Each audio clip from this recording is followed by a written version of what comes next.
So welcome everyone to another Gene Keys update transmission. I'd like to do a little attunement, as I do, just to begin things. So let's just get comfortable, settle in, take a few deep breaths.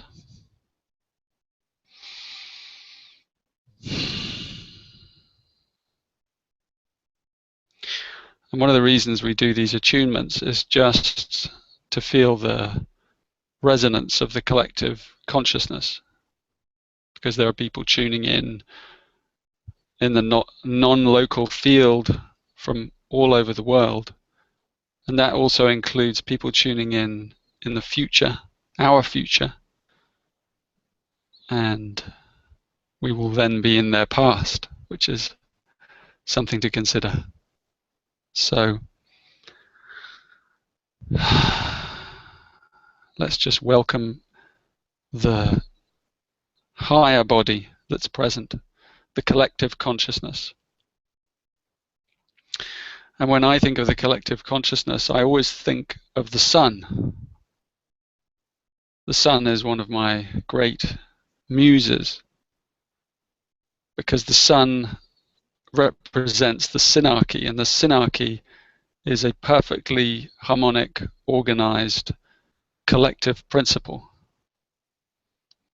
And you may think that the sun is just one thing, the sun, but I would ask you to consider the sun as a multitude of organisms, of beings, of consciousnesses, all harmonized perfectly. And because of that perfect harmony, so the sun radiates and gives of itself endlessly and effortlessly. So in that sense, the sun is a perfect example at a macrocosmic level and also at the microcosmic level. So imagine the sun now in your belly, down in the base, the purity of that light that we each have, and also the sun in your heart, here in the chest, and finally the heart, the sun here in the head. And these three centers of awareness are really one center. So you can see them all harmonized together and feel the harmonization of those three centers and the radiance of those three centers in your body. And then feel those single suns connected to all the other suns of all those people who are tuning into this, and all those people who aren't tuning into this. All beings, in fact. In fact, the whole cosmos, all beings create this radiance of the sun. And that is the consciousness of the universe. That is its future, its birth, and it is nature. It is what we are. We are that sun. So it's nice to acknowledge it.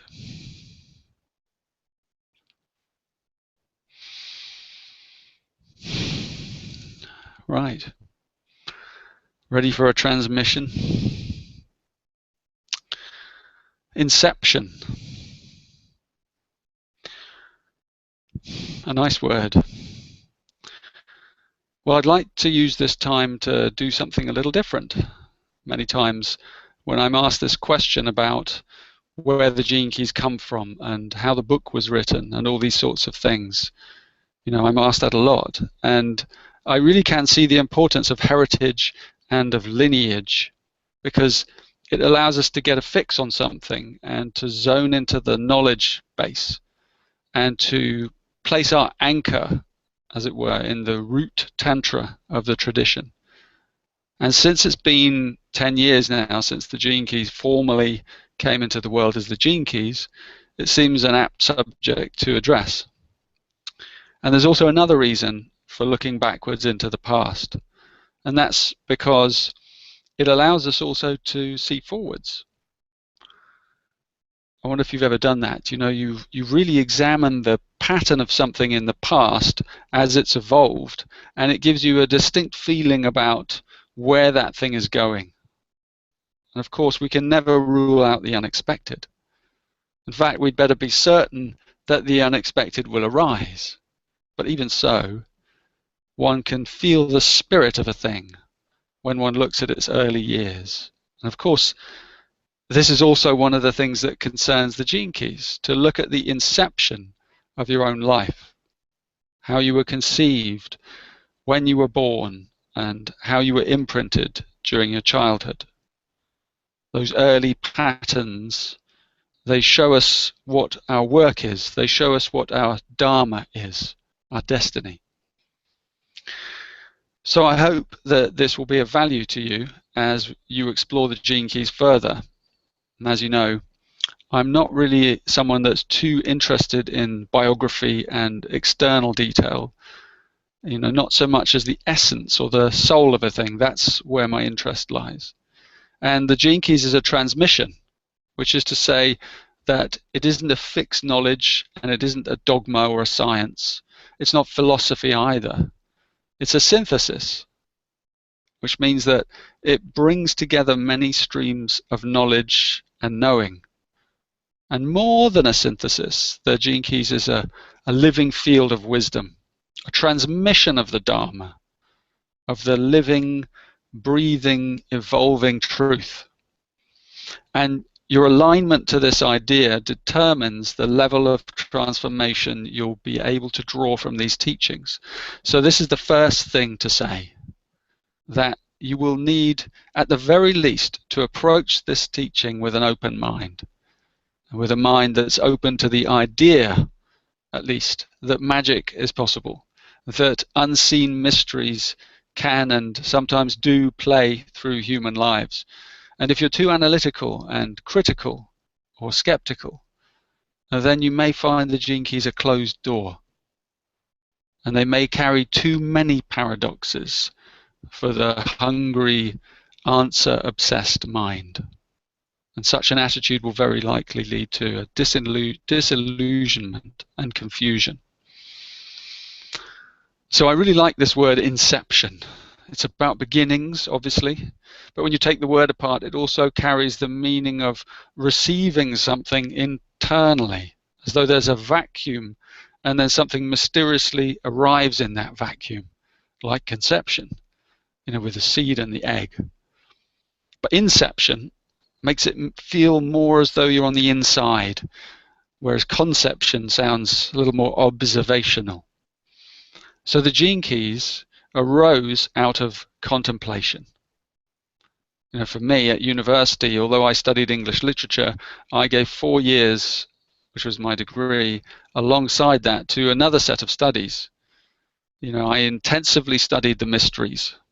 And I don't quite know how I managed to live those two lives alongside each other, but somehow I did. And somehow it worked out. And the only difference is that when I left university, which was in the lovely city of Edinburgh, I only had one certificate, my master's degree in English. But on the inner planes, I'd earned another kind of degree. I'd immersed myself in sacred knowledge, in soul knowledge, and the exams for this wisdom were in life. And in a way, I've been taking them ever since. And all this knowledge, all that knowledge, which, by the way, wasn't confined only to the mental plane, it was also physical. That was the time when I trained as a body worker. And it was all that knowledge was just swirling around inside me. And then I had a powerful mystical experience. That was in 1996, which lasted for 3 days. And it was a spontaneous experience, rather than being in any way induced. And in that experience, I saw all the elements of my destiny. I was very fortunate, and the times that we're living through. And it was very hard to stomach. You know, I mean, imagine that. Imagine a 20-something-year-old with all that knowledge and having that grand vision of the future and his destiny, and I was not emotionally equipped to handle that at all. So the result was that my 20s were emotionally pretty challenging. And also I couldn't join the family business anymore. I'd always wanted to be a wine merchant like my father and my grandfather. And I even had a journal that I was keeping of all the wines I'd ever tasted, which actually were quite a lot because my father started my training early. Anyway, my mystical experience kind of put an end to that possibility. I mean, luckily I can still appreciate wine and I have a good palate, but that path essentially just shut down for me, inside me. And I was thrust into the open field of life where I drifted, not knowing what to do or who to be. And that was for maybe 10 years. But it's not as though those years were wasted, in fact, because they weren't. Because in those years, slowly, I integrated the wisdom that I'd been gifted with, and I even matured a little emotionally. And, you know, I don't want to go any further, really, into my personal journey here. And if you're interested in that, we're just releasing the Epiphany course in the next couple of weeks online. And in it, I do tell the personal side in more depth. But what's important is that all the systems I had studied began to integrate inside me, a kind of magical thing. And the human design system, which was a system that had a particularly potent role to play in this, because in itself, it's a synthesis. And so it was a real stepladder for me. And if you know human design and you read my Gene Keys book, you can clearly see how that knowledge led to the Gene Keys as they are now. And it's always been intriguing to me that Ra, the man who birthed human design, also received that system as a mystical revelation. So there's a connection. And it's also no secret that I found human design as it was too stifling. You know, my spirit literally couldn't breathe inside the walls of that language. And so a leap was inevitable. And I always, however, doff my hat to human design and to Ra for being one of the cornerstones of my journey. But there have also been others that are just as important, and if not more so. So anyway, I date the inception of the Gene Keys to June 2004 because that's when the spectrum of consciousness came. And the spectrum is the language upon which the Gene Keys are founded. It's these 64 terms repeated in 3 levels: shadow, gift, siddhi. These 64 shadows, 64 gifts, 64 siddhis, challenges, creative potential, and higher spiritual essence of life. And the language is really the key, because language is magical. It's why we have the concept of spelling. To use language in the right way is to cast spells. And the language must be a precision tool. So the Gene Keys are a grimoire of spells, and they enable you to create alchemy in the heart of your life, these spells. These 64 codes, they're a wonder to behold. And you vibrate the language internally through your contemplation. And that leads, over time, to self-illumination and revelation. But you can also vibrate it externally through the spoken word. And that can lead to harmony, to connection, to symphony, synarchy. In other words, the Gene Keys are also designed to bring us together. So the revelation, you know, in 2004, also in the summer, I had my second spontaneous mystical experience. And I received the wisdom of the Venus sequence and the basic alphabet that would one day become the golden path, these precise pathways that allow individuals and groups to use the Gene Keys in a practical and sequential way. And this second experience was just as huge as the first, and it also lasted 3 days and 3 nights. I didn't sleep in these experiences. But this time I was much more able to receive it, and I was more able to utilize it. And at the time I was experimenting with being a teacher, and I'd left human design, and I had struck off on my own into the wilderness. So this revelation, it really taught me that the wisdom wasn't a freak event, and I kind of come to believe that. A part of me had fallen into deep doubt. It had been 8 years or so since my first big download. So the grace of these big revelations now became much more apparent to me. I was on the receiving end of something big, of something huge, of something completely fresh, and something with love at its core. And it was that convinced me, because it made me feel better inside my being. Something human design didn't quite manage to do, not really deeply. So these codes, these gene keys, they opened my heart. They continue to do so. And I know it also does for many of you who are listening. So after 2004, the pace quickened. And the gene keys went through several incarnations as different influential people came in and out of my life. And a lot of seeds were laid down. And it became clear that the gene keys, then it became clear to me that they had many paths reaching out into the world. At times I wondered, how am I ever going to do honor to these seeds? Because each one, it alone seems like a life's work. And then it became apparent that the gene keys were also a fractal wisdom. And that was a really key revelation. They continued to draw people in who also had a lot of wisdom and who felt drawn to working with different aspects of the synthesis. That's what happens. That's what's still happening. And the central notion of the synarchy started to really come to the fore for me. And as I've said, synarchy is the self-organizing intelligence of a collective organism bent on awakening. In other words, I realized I wasn't alone. I may be the tip of the spearhead, but the rest of the evolutionary impulse is coming in behind to join in the fun. And this is why the gene keys are really an open source knowledge. They're a new kind of wisdom. They're an Aquarian wisdom, not owned by anyone, not licensed, not controlled. They're really for people who are already fairly spiritually mature. This isn't a wisdom for followers. It's not for the mass consciousness. It really isn't. It's quite refined. It asks a lot of you.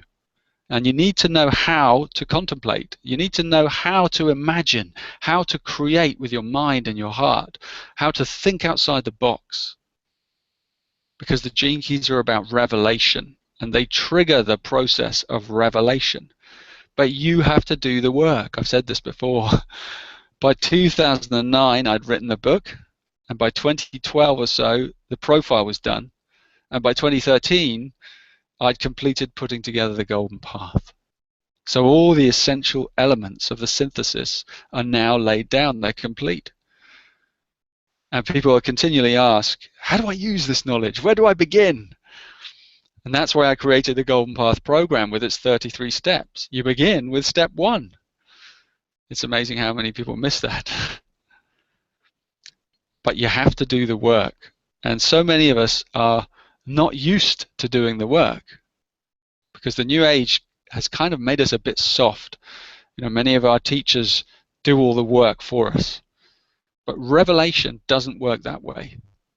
You have to have the revelation. You can't get it from someone else, no matter how wise they are. And I speak often of those who stand on the outside of the gene keys looking in. And many of you will know what I mean. Those of you who are newcomers, for example, you are standing on the outside. And from the outside, the gene keys look so complicated. It looks so mental. It looks so overwhelming. And if you're only curious, that may not be enough. You're going to have to take off your shoes and get yourself a bit more wet. But when you do dive in, then sooner or later, you will get a revelation or a breakthrough or an epiphany. Because the whole synthesis is designed for that. And when you've had that experience, then you're no longer on the outside. You're in. Now you get it. Now you remember. Now it makes sense. Now it's an adventure. Now you want another one, another revelation. So off you go along the golden path. In the last webinar, I mentioned this amazing statistic we have discovered about those who come to the Gene Keys, and I wonder if it's a universal thing. In the past year, since we introduced the free profile, we've had around 13,000 individual profile requests. And out of all those, 1,300 have embarked upon part 1 of the Golden Path program, exactly 10%. So depending on how you look at it, it's a 90% dropout rate or a 10% success rate. And some people have said that's very high. I don't judge it. It's just interesting to me because I've made the program as high value as I can. And I can't make it any easier, but still 10%. And that 10% is what separates curiosity from commitment. It's what separates interest from revelation. You know, people always come up to me after I've spoken in public or something or taught a course, and you can guarantee someone will come up to me and say, "This is so interesting." And I always laugh inwardly because I know that that is a phase. It is interesting, but after a while, it becomes a lot more than interesting. It actually becomes addictive. I mean, spiritual revelations are addictive because there's nothing, no drug, no chemical, no human activity, not even sex, that can touch spiritual revelation. And that's just the beginning of the Gene Keys. It's the first decade. So those of you who are working with this material, you should be really excited because you're a co-creator and you're a pioneer. And there are no trainings, as I said. There are no hierarchies. There's no one in the middle taking all the attention and all the money. Synarchy means that everyone has a role.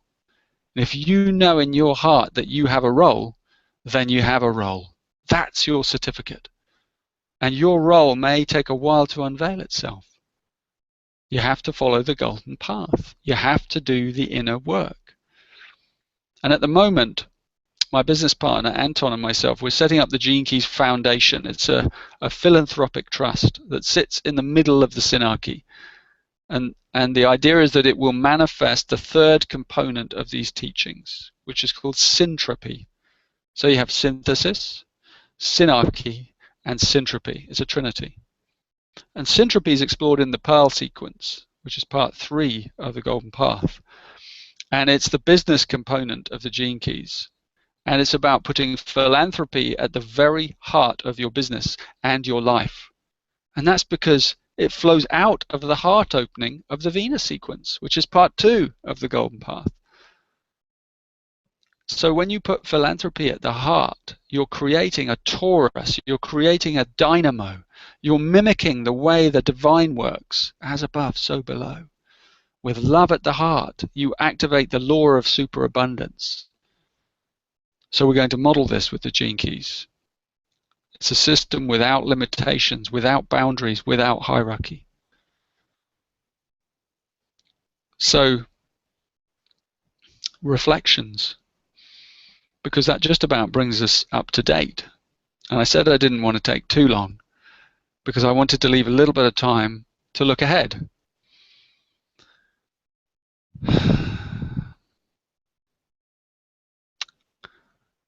The transmission of the Gene Keys, it has its own life. It truly does. I'm not controlling it. It has its phases of unraveling. It seems to be a magical thing to me. And all I can do is watch and witness. So we're setting up the foundation and we're creating this grail, an empty cup whose purpose is to serve the whole. And the time is coming when the Gene Keys will really need creators, co-creators, people with ideas, with vision, with enthusiasm, with love. And then the wisdom will expand in ways that cannot be predicted. And the essential thing is the core teaching of the Golden Path. Because the Golden Path is the preparation for awakening. And I know I keep banging on about it. But it is. It cleans you out. It resets your core purpose. It purifies and stabilizes your relationships. It strengthens your health, and it opens up the potential of your highest destiny. I'm constantly drawn back into the golden path. My awareness of my own path keeps digging deeper into these sequences. This is an interior journey. Just because you've been through the material doesn't mean you've done it. That would be nice, but that's also perhaps a little naive. The material has to go to work inside you.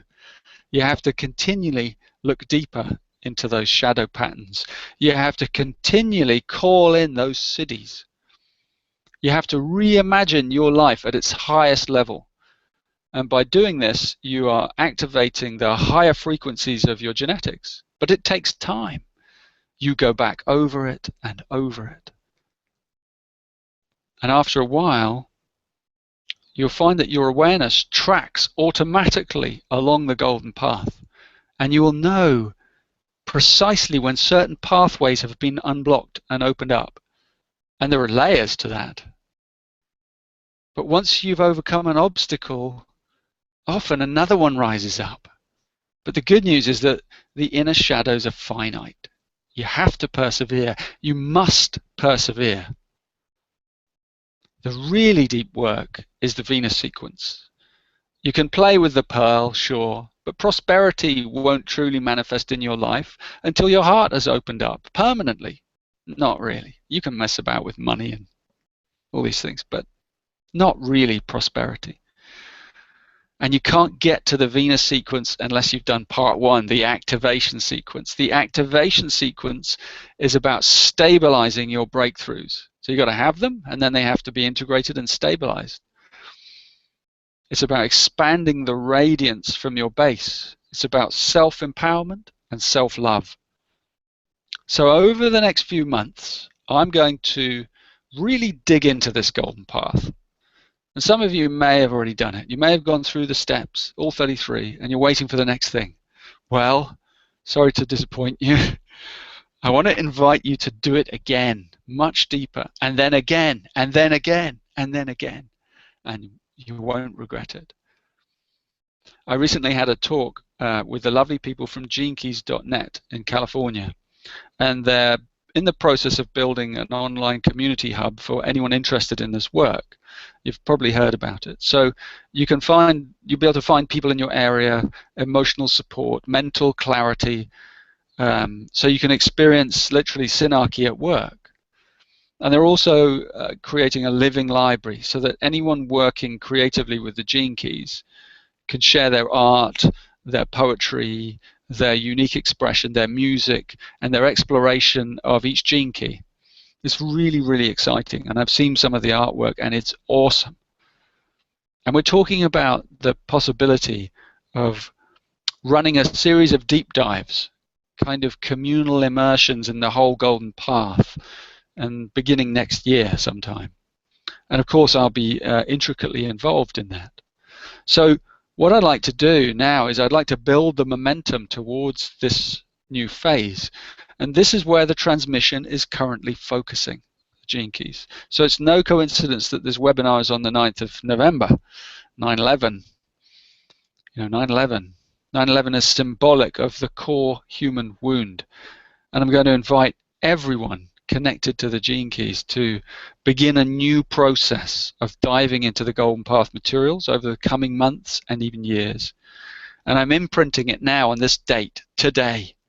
It doesn't matter when you begin. You can begin a decade from now. But I've imprinted this process today. So whether you've done the work already or not, please look again.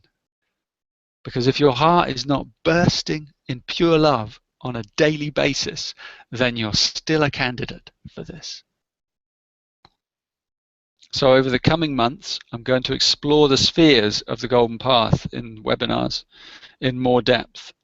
So please begin the process in your life, and it will enhance your health and vitality. It will change your relationships. It will change your life. It's a heart opening. It's a heart softening process. And the heart opens in layers when gentled, when softened, when enriched, when romanced. This is a process you do on yourself, inside yourself. And it takes time. People don't seem to realize that. Why is it, do you think, that we don't see more open-hearted, enlightened people walking around? Because it requires a superhuman effort in terms of perseverance and patience. But the Gene Keys do give you a map. It's very clear. A book, the profile, the program. It's enough, almost. It's enough except for one thing, each other. We also have each other.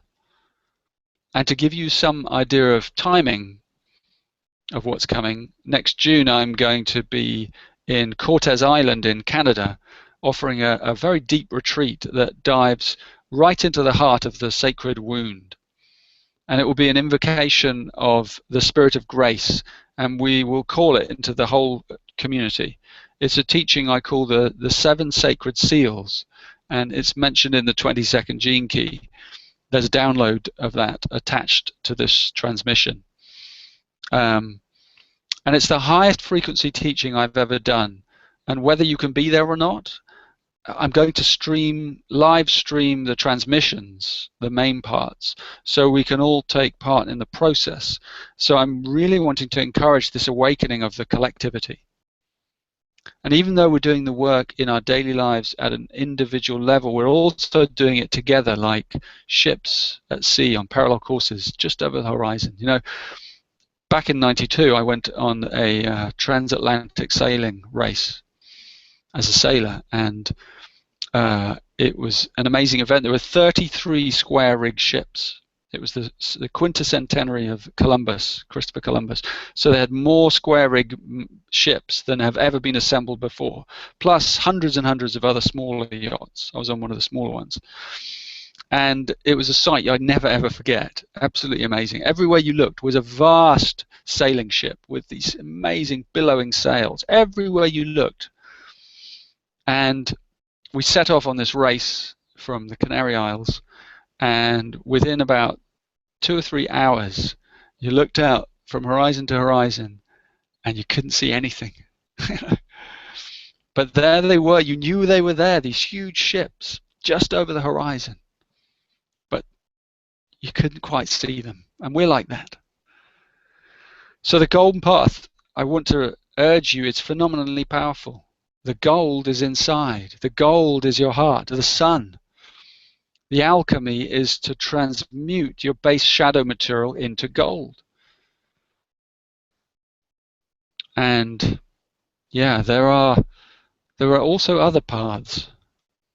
You know, the main work to be done is to move through your Venus sequence as far as the sphere called SQ. The SQ is the spiritual quotient. And this is the journey back to your birth. And it's the journey of the heart. And beyond that, along the pathway in the golden path that's known as the pathway of realization, lies another path in miniature, fractal miniature. And this is the diamond path. I call it the diamond path. And the diamond path lies between the sphere of your SQ and the sphere of the core. That's looking at your profile. And the diamond path begins only when your heart is permanently open. So grace willing, one day we'll experience the diamond path. And there are no formal teachings in that path. It's a path of silence. It's at the very edge of the map. Beyond this point there be dragons, you know. And I would never teach or hold that exquisite transmission of the diamond path unless it were breaking out naturally in the collective and in me. It's not something you could fake, but it's kind of a holy target. It's the process I call absorption. You know, when the light within you becomes so strong and so stabilized that it just takes over. It takes you in and in and in and in. It's the passage from the gift into the city. But you know, to get there, we first have to unlock some of our radiance and our creativity. And we have to get grounded in our core stability and purify our emotional life. And we have to take responsibility for every emotion that happens inside us. And we have to transform every shadow inside ourselves. I can hear you going, whew. Been doing that for years. Yeah, well, you have to persevere. So it's 9 months approximately from now till June, next June. 9 months, a conception sequence. It's a real opportunity to make a fierce inner commitment inside yourself. No excuses. You're ready. Everyone's ready. Just take courage and do it. Intensify the work. This is where the revelation of the gene keys needs us. And unless you can honestly say that your heart is permanently open, then let this be a calling for you. Everything else can come later. People ask me about, the codon rings and the dream arc and the shamanic applications of the gene keys and the crystal alphabet and any of the other ways into the matrix. And grace allowing, they will follow. I certainly intend on following those other streams. But for now, the focus is on the golden path. It's the essential preparation for full awakening. And those who've been drawn to these teachings in the first decade, you are the first fractal. You are the first line of the synarchy. This is for you. I'm talking directly to you. This is the essential path.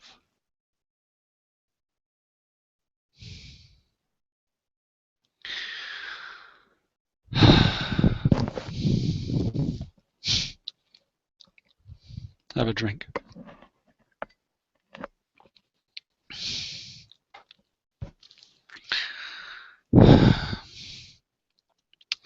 There are challenging times ahead for humanity. I haven't spoken about this, but it's clear from my experiences of looking into the heart of this wisdom.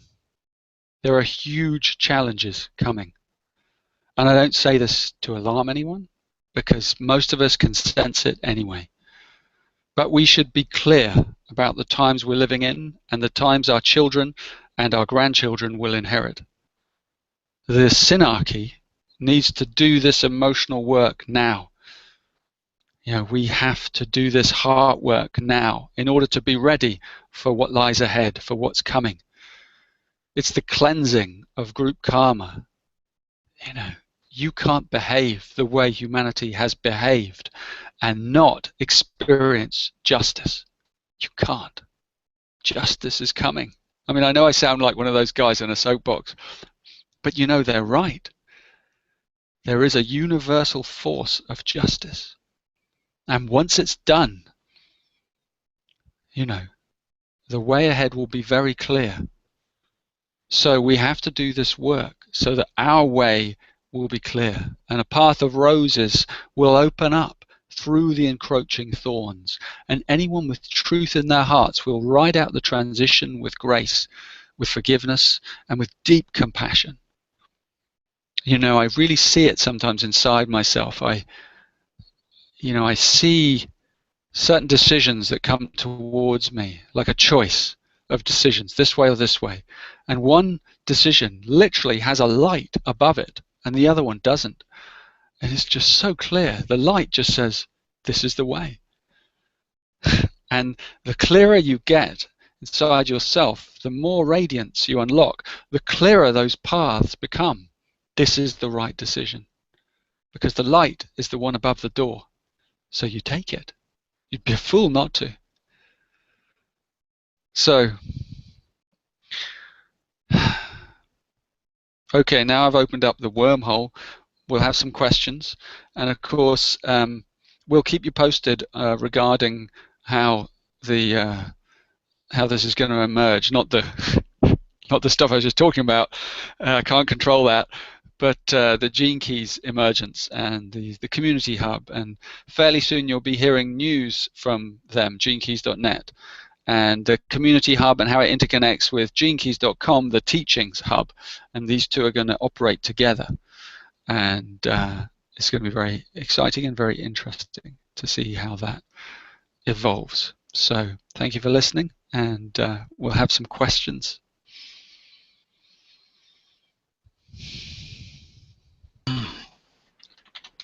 Hi, Richard. Hi, Hi, everyone. Anton.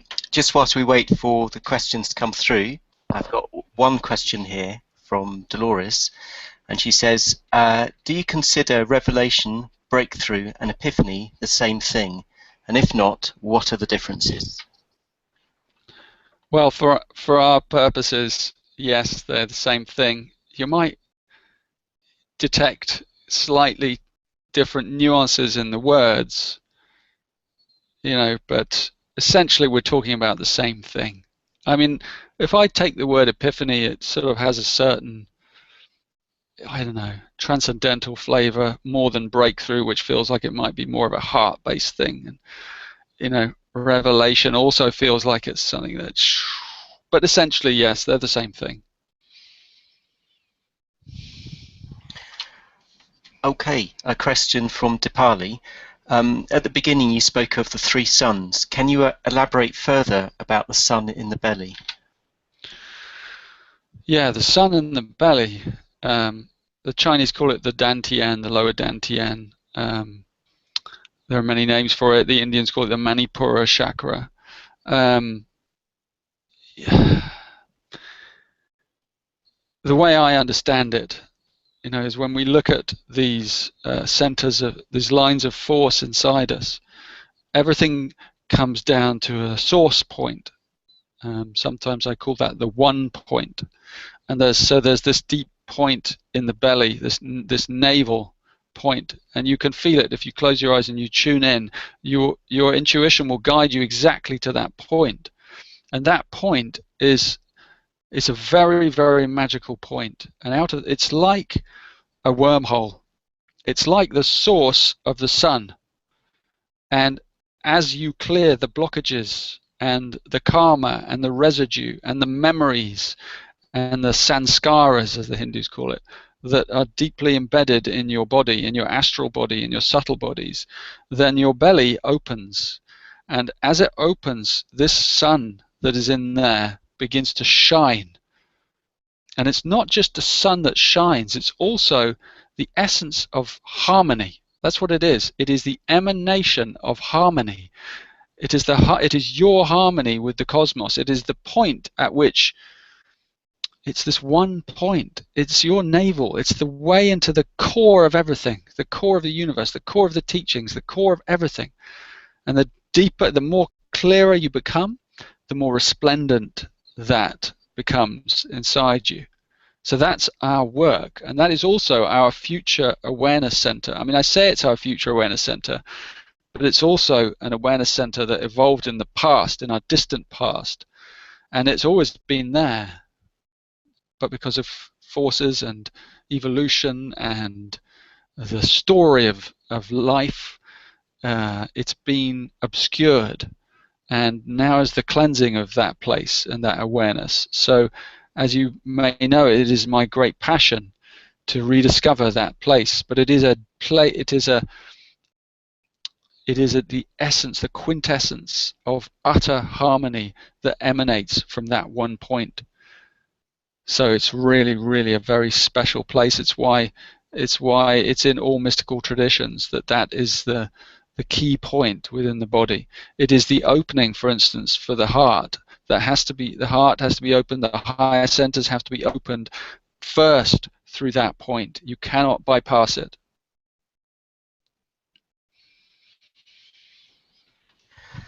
Okay. I'm going to combine two questions into one.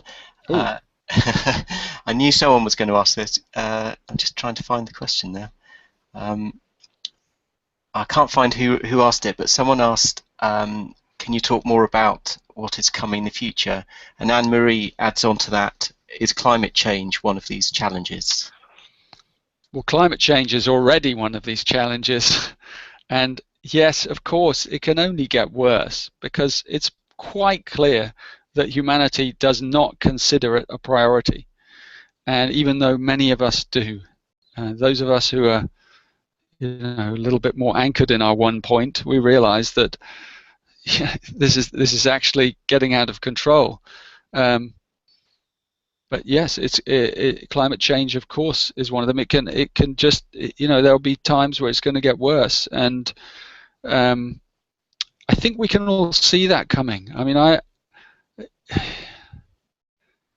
there are hard times ahead, and it's sort of written. I mean, I don't know exactly how it's going to be, but I sense things, and I've had dreams since I was a boy of floods coming. I know that those are unconscious Jungian things, but those aren't the kind of dreams I'm talking about.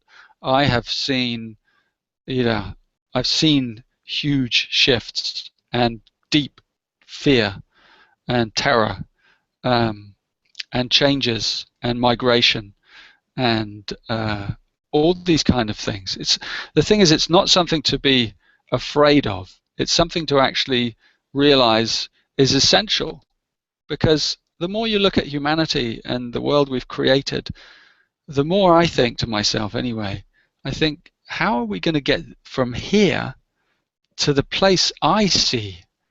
How are we going to clean up the mess? It's such a long way away. It needs a complete reboot, and that's what we're going to have. And the karma has not been lived out. The karma of our ancestral doings. All the violence that continues, and we're not learning, and we've never learned, and all that. Some of us have. Yes, some of us have discovered love. Some of us have discovered the one point. Some of us are discovering it, and in greater numbers each day. But some aren't. And so the mass consciousness, there's a cleansing coming. There has to be. How can there be anything else? So I think we sense it, and at some point I may talk more about it, but not right now.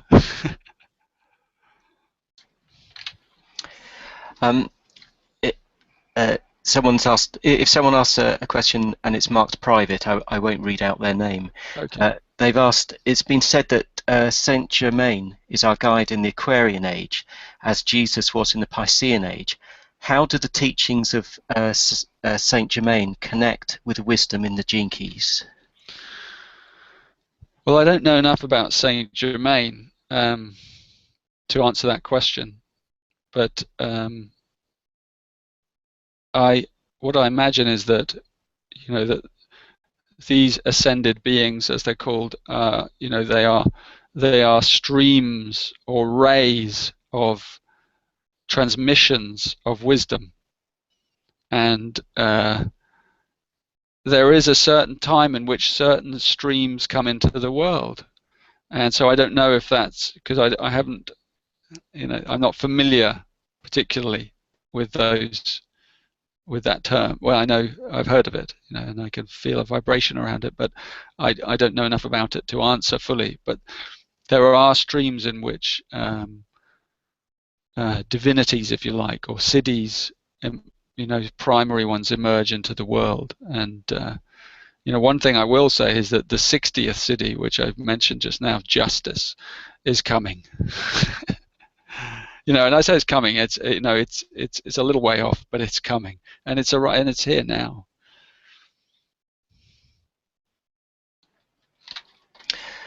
Okay. Several similar questions about what's coming. For example, besides opening our hearts, how can we best prepare for the changes to come? And someone asks, how can we use the Gene Keys teachings to help usher in the new world with the least amount of labor pain? Well, as I said earlier, you have to widen this channel of light that's inside you. You have to work on those shadow patterns. You have to go on opening the heart. That is the work. There isn't anything else. The heart can only go on opening and opening, and as it opens more and deeper, the higher centers open, and then everything becomes clear.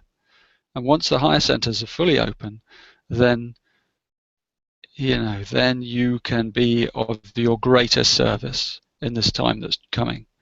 And for it's different for each of us. We do, even though we're equal, we exist at different levels of evolution. So some of us will, you can't say there's no definitive we're all going to be awakened. It's unlikely to happen that way. But we're going to awaken to the level and that we can, that we're capable of. And so we have to do the maximum that we can to open that channel of light that's inside us, so that we get the clarity of decision making that's going to be needed, and that we can pass it on to those around us. And yes, of course we can use the Gene Keys teachings. It's not so much about the teachings in a way, although they can be very helpful. It's more about our embodiment of the teachings, and that, you know, my interest is for people to embody the teachings, and then the teachings are alive in them. And you don't even have to use the Gene Keys. You use whatever tools you're familiar with or at your disposal, but the light is the thing. It's not the Gene Keys, it's the light. The Gene Keys are just the means, or a means, to unlock that light. But you can also use the teachings, and they're very useful because they're very practical, and so it's a really good way to help unlock people around you, you know, if they're open. So, because they're very accessible, and they work effectively and quickly. So you can say to people, try this, see if it works, and leave them some time and give them some support if necessary. Okay, a question from Pavel. I'm just going to shorten the question slightly. Do you intend to go into some particular areas related to the Gene Keys even further, and offer your students the possibility of a deeper education or knowledge of Gene Keys, deeper background? Or do you think it's now a matter of personal shift and making individual breakaways on their way?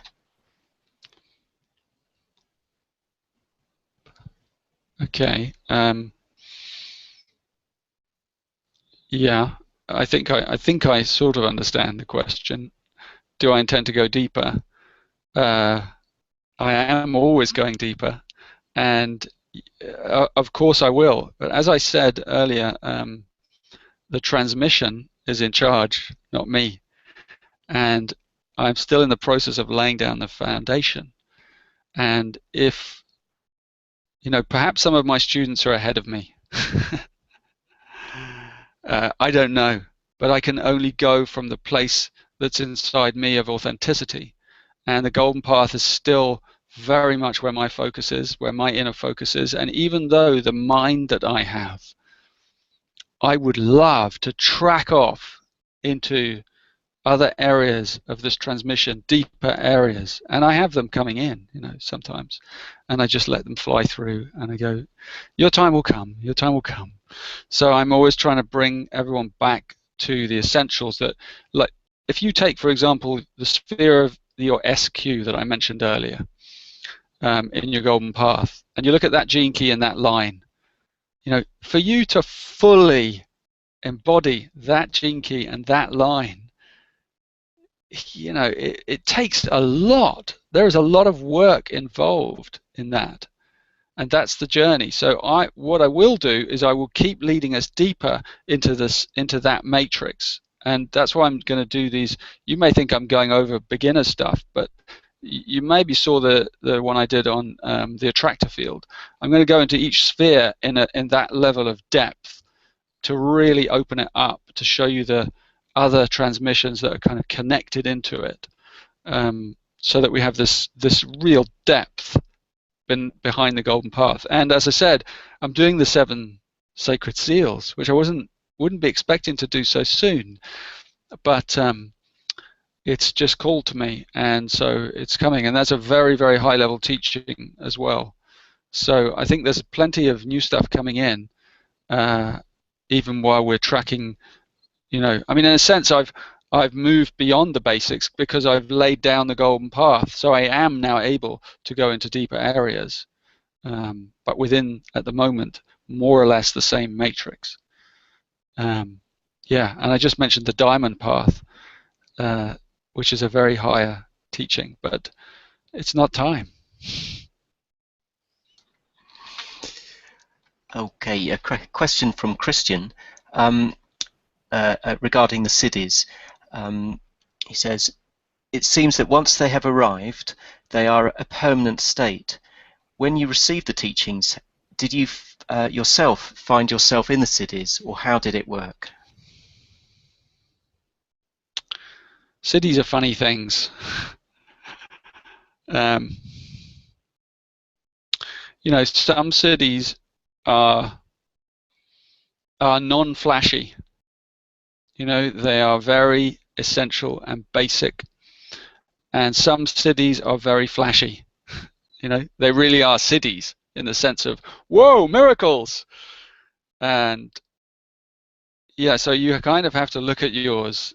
In time, I'm planning to do a course on the cities, on all of them, and to open them up in more depth. But yeah, for me, I guess I have had flashes, and other than my 3-day experiences, when they were turned permanently on, because I was in that process of illumination and truth, which are my 2 primary cities, and boundlessness and timelessness. Other than those, they track in and out of my being. You know, I dip into them, or they kind of drop down into me, and it's a field. You know, it's a field you have to find your way into, and as you clear the shadows, you find the field is more available, and that's the process. But yes, at a certain point, they become permanently available to you. Yeah, I think that's all I'm going to say at the moment. A question from Radostina. Aren't the crystal, indigo kids and autistic kids part of that cleansing? Well, certainly there is a different consciousness and a different kind of body, genetic body vehicle coming into the world, and it does appear to have certain tendencies in that direction. In other words, there's a mutation coming, and the mutation requires a new kind of instrument, physical instrument, the body. So the body will shift and change, and the brain patterning will change, and the emotional connection to the brain and these subtle bodies are different. So you're getting children that are coming in with very heightened sensitivity. But the world that we are in is not a world of heightened sensitivity at all. So those children, are out of place in a way, because the systems we have and the schooling and all those things, they don't match where the children are at, and we don't really know how to treat them. Plus, a lot of those children are kind of mid-term mutations, if you know what I mean. So they're going to get more intense as the change comes, and we have to, learn to integrate, the shift ourselves. There has to be more understanding and more wisdom and more compassion available, so that we can, because these are our future vehicles, so that we can reincarnate those of us who are going to do that. We can come into them, and they're ready for us, and we're ready for them. Okay, this is a question from Teresa. I knew this question was coming, Richard, because you've let the genie out the bottle. She says, can you give us a little taste of the diamond path?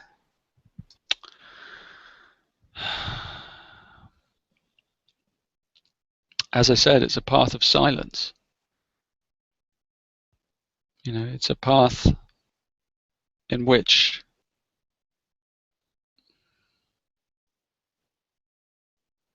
there is no teaching anymore.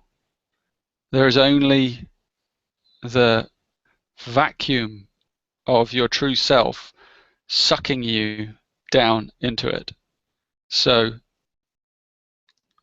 it's the state of absorption. If you look it up in the Gene Keys glossary, it tells you about the state of absorption.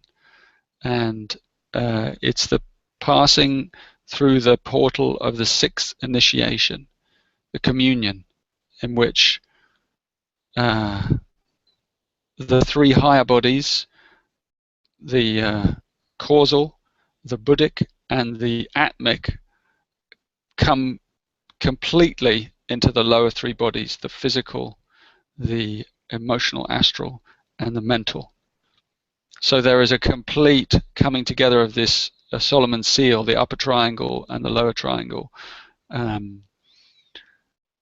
mean, that's me talking about it mentally, but the experience of it, as I remember it, sort of, it's the only way I can say, is it's being sucked into the light, and the light sucks you in.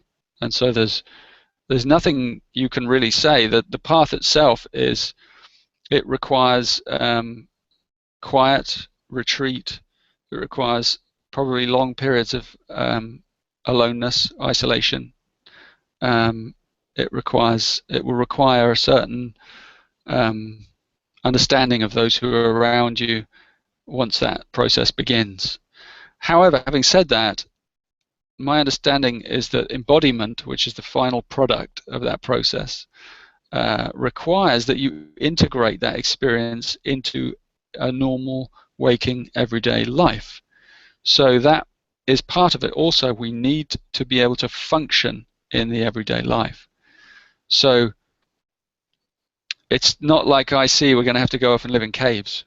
That's how it was in the past. We're going to have to find ways to integrate that level of awakening in everyday life. People have done it, and it's going to have to be done again.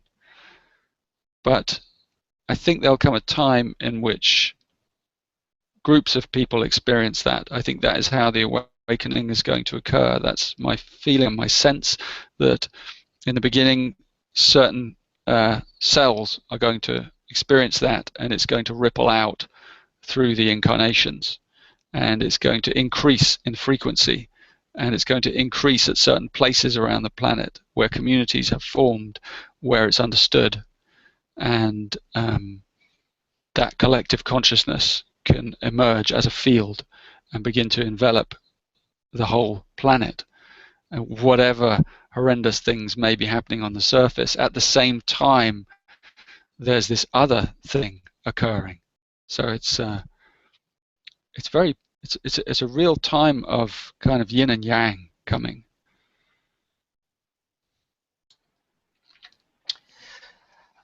Anne-Marie asks, what importance have dreams in the process of the gene keys? Well, there are layers and levels of dreaming. You know, there's the processing dream, the alpha state, in which we are processing our dream is the process. We're experiencing the processing of our day and the astral layers, so our emotions, our thoughts, the things that are going on. There are deeper levels in which powerful dreams can awake us, or nightmares, either one end of the spectrum or the other, in which we are meeting the effects of causes that we have, seeds we have sown at some point in our life. We are meeting our karma. So our dreams also reflect our relationship to our karma. At a certain point, as we are purifying these bodies, the subtle bodies inside us, the shadow patterns, the belly, then our dreams take on a slightly different alchemical flavor. You know, we have the experience that our dreams become more lucid. They become more magical. You know, suddenly negative forces come in, but we're able to combat them. You know, and we're able to transmute them. And so the dreams become very colorful like that. Sometimes the dreams also open us up to boundlessness, like experience of flying or timelessness, and eventually we come to a point where the dreams disappear. That's the highest level. The dreams just disappear, and there's nothing there but the light of consciousness, and the light never goes out. It's always present, day and night. But the sleep is dreamless, except for the light.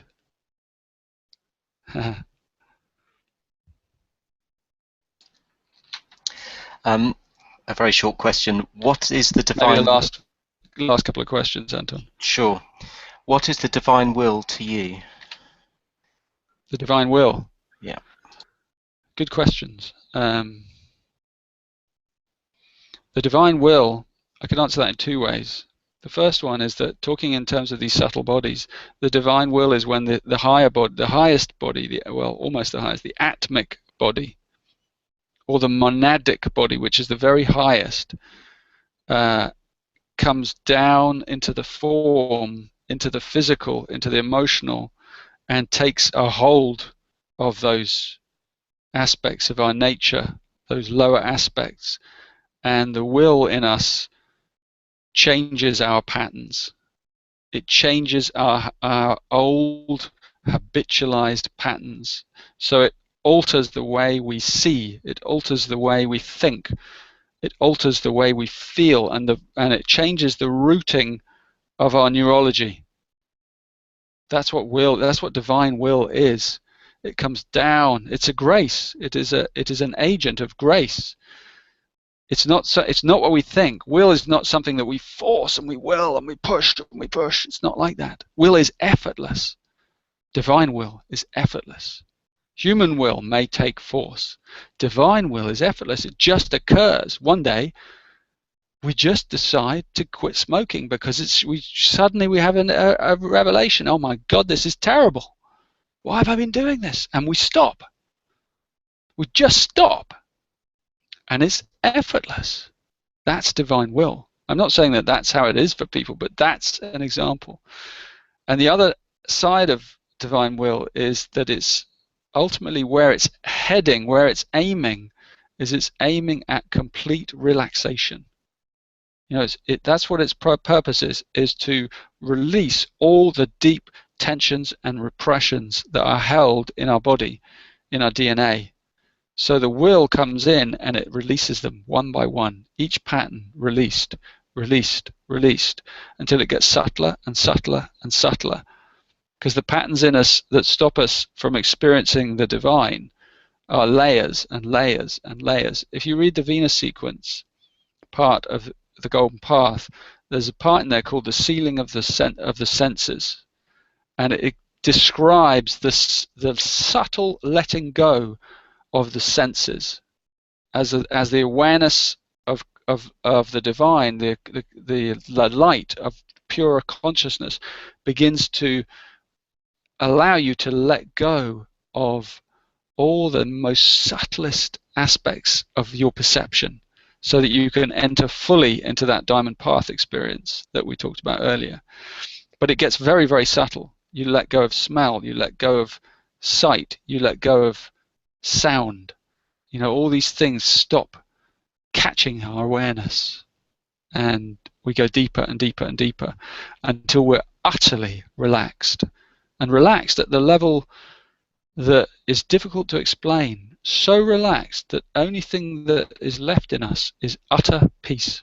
Utter peace. That's what I see as divine will.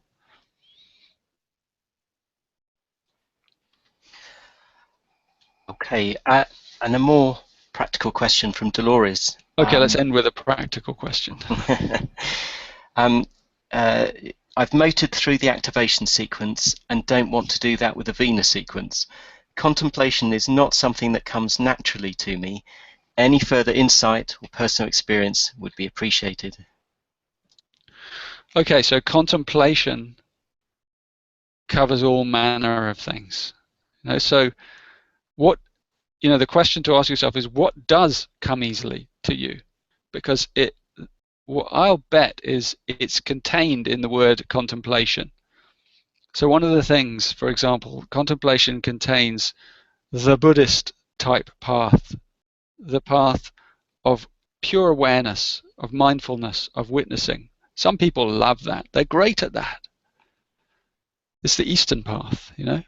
The Western path, the other side, has been a path of, in the sense of the word yoga, which is to really stretch and reach, and it's the path of yearning. It's more, in a way, Western, because we are more polarized in that aspect of our awareness. You know, this passion that we have. Not that the East doesn't have passion, but we have this kind of, and that's why prayer, for example, has been a really powerful path in the West. And I know that people think, well, prayer? What, you mean God and all that stuff and Jesus and the saints? Yeah. How do you think those guys got halos? I mean, we think of them as just cute little figures, but they were real people. Some of those people experienced utter divinity. And you know why? Because they gave themselves 100% to a process of purification internally. And I don't mean hitting themselves with whips and stuff, which is the idea we sometimes have, but people with really pure hearts that just offered up their lives in devotion to the search for the divine. And they found it. Not all of them, but some of them found it. And so prayer is a wonderful way, because what you're doing with prayer is you're calling the cities in.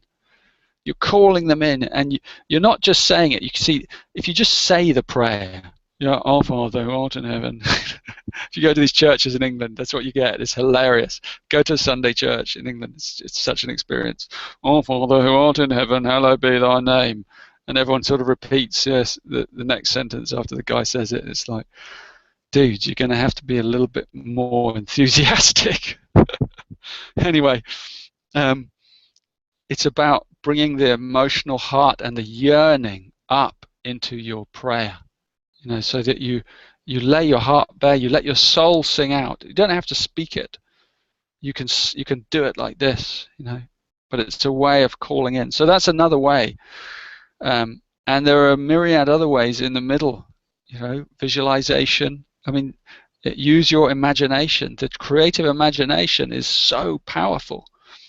And you don't, imagining the highest ideal of consciousness for humanity is such a powerful thing to do, but you have to do it over and over and over again until it becomes really powerful, because what you're doing is you're focusing the mental body, and the mental body is a separate, subtle area of our consciousness, and it's very, very powerful. But then in order to get that mental dream, that ideal down, you have to get it through the emotional body. So you have to purify your emotions, and that's a whole process. The Venus sequence teaches you that. You have to really look at the way your emotional needs are going out to other people, and you have to grab them and pull them back, and you have to be forgiving of yourself, and you have to work on your heart and opening yourself, and all these things. See, that the ideal is to use all of these things, as many of them as you can, but there'll be certain ones that appeal more to certain people. And I would say the thing that you like, the thing that feels easy, the thing that you're strong at, do that, because you're strong at it. So do it. Make it central to your path. And that's as practical as I can be. So, yes, thank you for listening, everyone. Please do enjoy reading the 20-second gene key, which we've attached to this, which is a really great one. And yeah, hope you enjoy it, and I will be back soon with some more juicy things. Let's close by doing a little closing moment.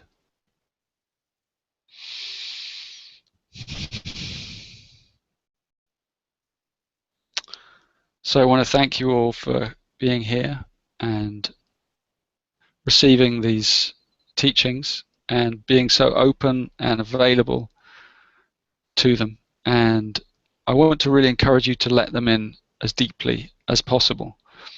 And all the questions that you have in your minds, and all the confusions you may have emotionally, and all the difficulties and pain that you may have physically, that you just put all those on the slate and the slab, and you say, offer them up, just offer them up. Say, there's going to come a time in which all those things, those questions are answered, those emotions are cleansed and clear, and those aches and pains have gone.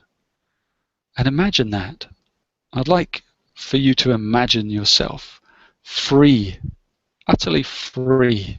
Like I said earlier, you've gone down the diamond path, There's nothing left but peace. There's nothing left but utter relaxation. There is no tension. There's the tension of life, but that's not tension. There's just the tension of the heart beating, but there's no astral emotional tension. There's no mind thinking, clamoring, chattering. There's no physical aches and pains. There's just alignment.